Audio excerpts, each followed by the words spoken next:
इसने कहा कि मैं ज़ायरा वसीम नहीं हूं। अरे बिल्कुल तुमने सच बोला, और सच कितना अच्छा बोल लेती हो तुम ज़ायरा वसीम हो ही नहीं सकती। तो ये लड़की जमात के ऊपर उंगली उठा रही थी और इस लड़की के ऊपर अब एफआईआर दर्ज हो चुका है। मैं इसको एक बात पूछता हूँ, मुसलमानों को देख के तुम्हारा खून क्यों खौलता है? ये वो ज़ायरा वसीम है जिसने अपनी फिल्मी करियर को ठुकरा दिया। सारे लालच को ठुकराने के बाद इस लड़की ने अपने धर्म को अपनाया, अपने घर वापस चली गई। तो बबीता, अपनी देशभक्ति ना अपने जेब में रख, झूठ मत बोल। तू एक नंबर की डरपोक है। एक हिंदू होके मैं गर्व से बोलता हूं कि ज़ायरा मेरी छोटी बहन है। लेकिन मोदी साहब जब से आए हैं ना, तब से बहुत सारे डबल रोल खेले जा रहे हैं। इसने कहा कि मैं ज़ायरा वसीम नहीं हूं।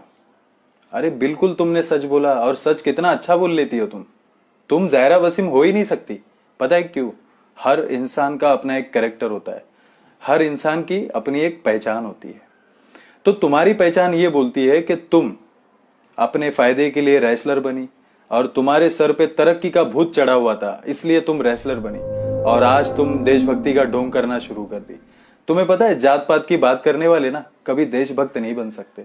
जो सबके लिए लड़ते हैं, जो सबके साथ चलते हैं ना, उसे देशभक्त कहा जाता है, समझे? तो दोस्तों, इस वीडियो में जो जो बातें मैं कहने जा रहा हूं बिल्कुल प्रैक्टिकल है। मैं हवा में बातें नहीं करता। सारी चीजों को स्टडी करने के बाद, समझने के बाद इंसान के कैरेक्टर का अंदाजा लगाता हूं, फिर उसकी औकात को नापता हूं, फिर उसके बाद उसको मैं जवाब देता हूं। ठीक है? तो ये लड़की जमात के ऊपर उंगली उठा रही थी और इस लड़की के ऊपर अब एफआईआर दर्ज हो चुका है। मैं इसको एक बात पूछता हूं, मुसलमानों को देख के तुम्हारा खून क्यों खौलता है? और मुसलमानों को देख के तुम्हें देशभक्ति क्यों याद आती है? मुझे समझ नहीं आता। उन करप्टेड लोगों को देख के तुम्हारा खून क्यों नहीं खोलता, जो जबरदस्ती पुलिस वाले गरीबों को मारते हैं, जो जबरदस्ती वकील झूठे केस बनाते हैं? ऐसे लोगों को देख के तुम्हारा खून क्यों नहीं खोलता बबीता? और उन नेताओं को देख के खून क्यों नहीं खोलता जो लड़कियों के साथ गलत करते हैं, जो गलत तरह की चीजें करते हैं? तब तुम्हारा खून क्यों नहीं खोलता? तब तुम रेसलिंग क्यों नहीं करती नेताओं के साथ? तब तुम जाके अपनी ताकत क्यों नहीं दिखाती पुलिस को, उन पुलिस वालों को जो गलत करते हैं? मैं सबको नहीं बोलूंगा। तो बबीता, अपनी देशभक्ति ना अपने जेब में रख, झूठ मत बोल। तू एक नंबर की डरपोक है। ये तेरी ताकत है ना, ताकत उन लोगों के आगे चलती है जो लोग कुछ नहीं होते। जो लोग है ना, जो लोग गलत करते हैं ना, उनके सामने अपनी ताकत दिखा, तब तुझे मान जाएंगे, समझे? तो देखो, ये ज़ायरा वसीम से जलती है, लेकिन इस मूर्ख को मैं बताना चाहता हूं, ये वो ज़ायरा वसीम है जिसने अपनी फिल्मी करियर को ठुकरा दिया। सारे लालच को ठुकराने के बाद इस लड़की ने अपने धर्म को अपनाया, अपने घर वापस चली गई। दोस्तों, आप मुझे बताइए, जवानी के दौर में कौन सा ऐसा लड़का है, कौन सी ऐसी लड़की है जो मंदिर और मस्जिद के दरवाजे पर जाती है? दोस्तों, नहीं जाते, ना जाती है ना जाते हैं। दोस्तों, जवानी के दौर में लोगों को बहुत ही बोलते हैं ना, मैं कंटाल गया हूं, मैं बोर हो रहा हूं, मैं नहीं जाऊंगा, मैं जुम्मे की नमाज पढ़ लूंगा, या मैं शनिचर को जाके मैं तेल चढ़ा लूंगा, मंदिर में जाके नारियल फोड़ दूंगा शनिचर के दिन। दोस्तों, जब इंसान बुढ़ा हो जाता है, जब उसका पैर एक कब्र पे होता है और दूसरा केले के छिलके पे होता है, तब ऐसे लोगों को मंदिर मस्जिद याद आता है, तब ऐसे लोग वहां पर आपको पड़े हुए मिलेंगे। लेकिन दोस्तों, यकीन मानिए, ये ज़ायरा वसीम जो है ना, बहुत प्यारी लड़की है।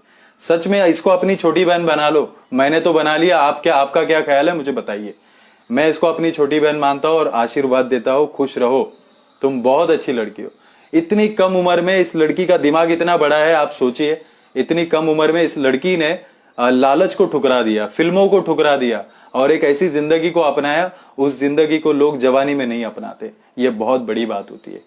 तो दोस्तों, ये बबीता जैसे लोग जो अपने फायदे के लिए तरक्की करते हैं, अपने फायदे के लिए कुछ करते हैं, उसके बाद बोलते हैं कि हम देशभक्त बनना चाहते हैं या हम देशभक्ति दिखा रहे हैं। तो आप टीपू सुल्तान को क्या बोलोगे, भगत सिंह को क्या बोलोगे? जरा उनका इतिहास उठा के पढ़ लेना, तब तुमको मुसलमानों के अंदर टीपू सुल्तान और भगत सिंह याद आएगा। लेकिन मोदी साहब जब से आए हैं ना, तब से बहुत सारे डबल रोल खेले जा रहे हैं, और बहुत अच्छे से हमको मालूम है सियासत। मोदी साहब के जमाने में जो अच्छा काम करता है, फिर वो हिंदू हो या मुसलमान हो, वो जेल के सलाखों के पीछे मिलेगा। जो अच्छा काम करेगा, जो बुरे लोगों का साथ देगा, जो जात धर्म की बात करेगा, वो देशभक्त कहलाएगा, जैसे तुम बबीता आज कर रही हो। बबीता, तुम असल लाइफ में कितनी भी सक्सेस क्यों ना हो, लेकिन बात याद रखना, किसी से जलोगी ना तो कभी आगे नहीं बढ़ोगी। सबसे प्यार करो, सबसे मोहब्बत करो, इंसान मोहब्बत का भूखा होता है, ना किसी को इतना गिराओ, कल को तुम इतनी गिरने लगोगी, क्या मतलब है। तो देखो, हर चीज का एक दौर होता है, हर चीज का एक टाइम होता है। आज खून गर्म है इसके लिए बोल रही है, लेकिन ये होश में बैठ के जरा सोच ले कि जात पात का बात करने वाला व्यक्ति कभी देशभक्त हो सकता है क्या। और जिस जायरा वसीम पर तू उंगली उठा रही है ना बबीता, जरा सोच ले, जो लालच के लिए, फायदे के लिए लोग जीते हैं ना, ऐसे लोग ना कभी, मैं क्या बोलूं तुझे, समझने वाले को इशारा काफी है। तो देखो, इस जायरा वसीम को देखो, समझो, इससे सीखो। एक हिंदू होके मैं गर्व से बोलता हूं कि जायरा मेरी छोटी बहन है। अब इसके बारे में किसी ने भी मुंह खोला, सच बता रहा हूं मैं, इसके बाद मैं बोलूंगा नहीं, जो मुझे करना है फिर मैं करके दिखाऊंगा आपको। जायरा वसीम का नाम किधर भी नहीं आना चाहिए। तुम सुन लो कान खोल के, बबीता कान खोल के सुन ले, इस लड़की का नाम कहीं पर भी नहीं लेना। उसकी जिंदगी बहुत अच्छी चल रही है, प्लीज उसका नाम मत लाना बीच में। जय हिंद, जय भारत। दोस्तों ख्याल रखें अपना। और हमारे जो मोदी साहब है ना, बहुत ही मतलब देशभक्त किस्म के इंसान है। बस मैं इससे ज्यादा कुछ नहीं बोलूंगा। जय हिंद, जय भारत, जय संविधान।